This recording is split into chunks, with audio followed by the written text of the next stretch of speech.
Hola Harujistas, continuamos con estas reseñas del anime de la melancolía de Haruhi Suzumiya. El día de hoy platicaremos sobre Síndrome de la Isla Desierta, este pequeño arco de 2 capítulos, así que comencemos. La brigada SOS se encontraba en un ferry, las vacaciones de verano ya habían comenzado, y al parecer un familiar lejano de Koizumi los había invitado a pasar unos días en su isla privada.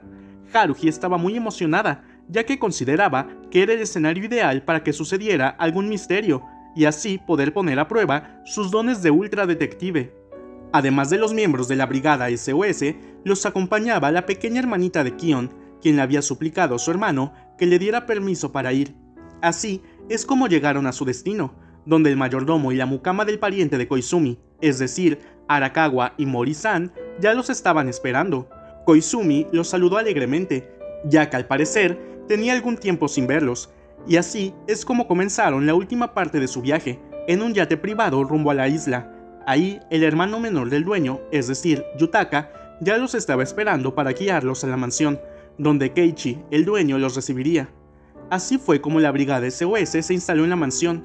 Ese día se divirtieron mucho, nadando y jugando en la playa, exploraron la isla y disfrutaron de una excelente cena. Sin embargo, al día siguiente, un tifón les arruinó el clima de las vacaciones. Sin embargo, sí que pudieron divertirse dentro de la mansión, jugando juegos de mesa y conviviendo con los hermanos Tamaru. Pero su diversión estaba a punto de terminar. A la mañana siguiente, mientras Haruhi se preparaba para una pelea de almohadas, Arakawa, el mayordomo, les informó que Yutaka, el hermano menor, no se encontraba por ningún lado, y que Keiichi no respondía a los llamados de su cuarto, por lo que la brigada SOS decidió ayudar. Ninguno de ellos 5 había estado antes en esa mansión, por lo que Haruhi no sabía a qué cuarto ir, pero fue Koizumi el que corriendo se dirigió directo al cuarto de Keiichi, pero por más que tocó la puerta, no hubo respuesta. Así fue que él, Kion y Arakawa decidieron derribar la puerta. Sin embargo, la escena que los esperaba dentro era horripilante. Keiichi-san, el hermano mayor de los hermanos Tamaru, yacía muerto en medio de su cuarto, con un cuchillo clavado en su corazón. Al ver esto, Mikuro caería desmayada por la impresión. Haruhi lo tomaría de la muñeca, pero Arakawa lo impediría y él mismo tomaría el pulso, para anunciar que estaba muerto. La brigada SOS decidiría reunirse en un solo cuarto para esperar, además de decidir no decirle la verdad a la pequeña hermana de Kion para no asustarla. Sin embargo, Haruhi no podría quedarse sin hacer nada, y junto con Kion irían a investigar, no sin antes decirle a Nagato que no dejara pasar a nadie a ese cuarto. Así, Kion y una visiblemente preocupada Haruhi investigarían. Sin embargo, Arakawa no los dejaría volver a entrar a la escena del crimen, ya que eran indicaciones de la policía, que llegaría al día siguiente. Haruhi había recordado que en la noche había escuchado al hermano menor de los Tamaru hablar por teléfono y solicitar un pasaporte. Al parecer, quería huir del país. También recordó que Asahina vio pelear a los dos hermanos el día que llegaron, por lo que le preguntó a Arakawa cómo es que estos dos se llevaban. Sin embargo, el mayordomo le respondió que él y Mori solo eran empleados temporales, que habían sido contratados únicamente por 2 semanas y que nunca antes habían trabajado con los dos hermanos. Mientras investigaban el resto de la mansión, se encontraron con Koizumi, que estaba haciendo lo mismo que ellos, y con Mori, quien les contó que en la madrugada había visto a Yutaka salir de la mansión, por lo que era probable que huyera a esa hora. Así fue que Haruhi y Kion decidieron salir a la tormenta y comprobaron que el yate no estaba. La lluvia era demasiado fuerte, motivo por el cual ambos estaban tomados de la mano. Haruhi en ese momento creyó ver una sombra en medio de la tormenta, y pensando que sería el asesino, siguieron esa sombra. Sin embargo, debido a la lluvia, las rocas no estaban firmes, por lo que los dos cayeron de una altura considerable. Afortunadamente, resultaron ilesos y buscaron refugio en una cueva. Ahí, ambos platicaron mientras secaban su ropa, pensando cómo es que había sucedido todo esto, y Haruhi entonces creyó haber descubierto el misterio. Yutaka, el hermano menor, habría apuñalado a su hermano. Sin embargo, no lo habría llegado a matar, ya que sería imposible, porque cuando Haruhi tocó el cuerpo, este estaba caliente, por lo que Keiichi realmente acababa de morir. Él había sobrevivido al atentado. Sin embargo, cuando despertó por la mañana, había tropezado, y al caer de frente, se habría terminado por enterrar él mismo el cuchillo. Sin embargo, Kion le recordó que Keiichi estaba boca arriba cuando encontraron su cuerpo, por lo que en ese momento, Haruhi tuvo una mirada como si hubiese entendido todo, pero, por alguna razón, en un instante cambió su expresión y dijo que se había equivocado. En ese momento, Koizumi llegó para ayudarlos a salir y volver a la mansión. Kion se estaba preguntando qué era lo que había pasado en realidad, pero mientras pensaba en todo eso, encontró a su hermanita en la cocina, así que después de regañarla, la llevó de regreso a su cuarto con los demás.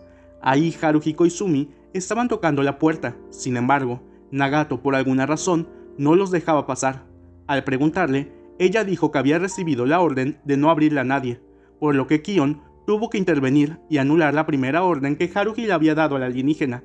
Koizumi le preguntó a Haruhi que qué es lo que harían, pero ella había cambiado su actitud y decidió que ya no investigarían más. Koizumi y Kion decidieron platicar a solas, y ahí el Esper le diría que Haruhi había deducido la verdad, pero que ella no se lo había dicho, ya que en realidad los culpables de haber enterrado el cuchillo eran ellos dos y Arakawa, al momento en que tumbaron la puerta. En ese momento, Kion le dijo a Koizumi que entonces se aseguraría de que él no le dijera la verdad a nadie. La siguiente escena que vemos es a la hermanita de Kion yendo con Arakawa a decirle que Koizumi estaba muerto. El mayordomo, visiblemente preocupado, la sigue. Lo que no vimos en cámara fue que Kion había deducido que todo había sido un juego preparado por Koizumi y por su organización. Así que, para vengarse de ellos, Haruhi y Kion les harían una broma. Fueron al cuarto de Keiichi y hablando como si ellos hubieran asesinado a Koizumi, dijeron que sería mejor rematar a Keiichi, por lo que el supuesto muerto se levantó asustado. Koizumi entra en escena y le dice a Keiichi que habían perdido, ya que los habían descubierto. Cambiamos de escena y Haruhi nos está explicando cómo es que se dio cuenta de todo, aunque al parecer el que se dio cuenta de todo fue Kion. Haruhi entonces comienza a explicarnos las inconsistencias de la historia, como el hecho de que Arakawa y Mori solo fueran empleados temporales, ya que cuando Koizumi los saludó, se dio a entender que estos ya se conocían, o cosas como que Koizumi supiera cuál era el cuarto de Keiichi, ya que nunca antes había estado en esa mansión. Así fue como la ultra detective resolvió el juego preparado por Koizumi. Finalmente, había llegado la hora de ir a casa. Ahí, Koizumi y Kion platicaron sobre lo sucedido.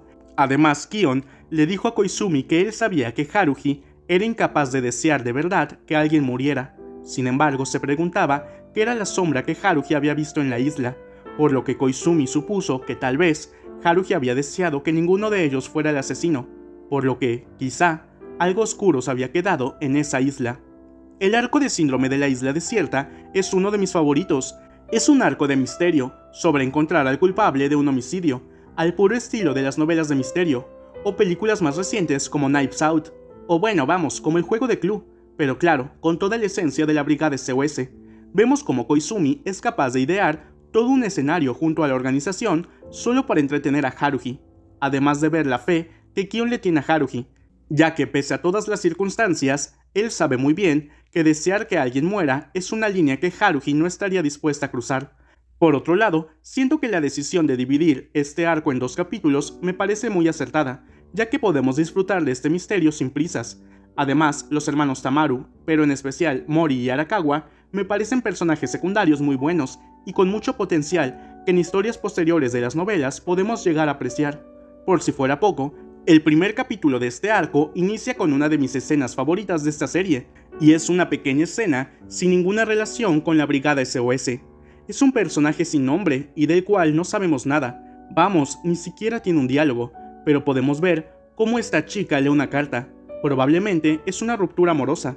La vemos romper la carta y lanzarla al mar, para después verla observar lo que parece ser fotografías, las cuales también termina rompiendo y lanzándolas fuera del barco.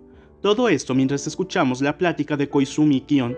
Para mí, estos pequeños detalles son muy valiosos y los disfruto mucho. Otro detalle interesante de este capítulo que ya les he comentado antes es que este arco es uno de los que más cambian con respecto a la novela, pero hay varios cambios que me gustan mucho. Creo que añadir toda la historia de la cueva y la sombra misteriosa, o incluso la simple presencia de la hermanita de Kion, son grandes añadidos. Sin duda, Síndrome de la Isla Desierta es un gran arco, que puedo ver una y otra vez. Por cierto, hablando de ver algo una y otra vez, la siguiente reseña será de Agosto Infinito, pero no se preocupen, no serán 8 videos iguales. Nos vemos en la próxima, Harujistas.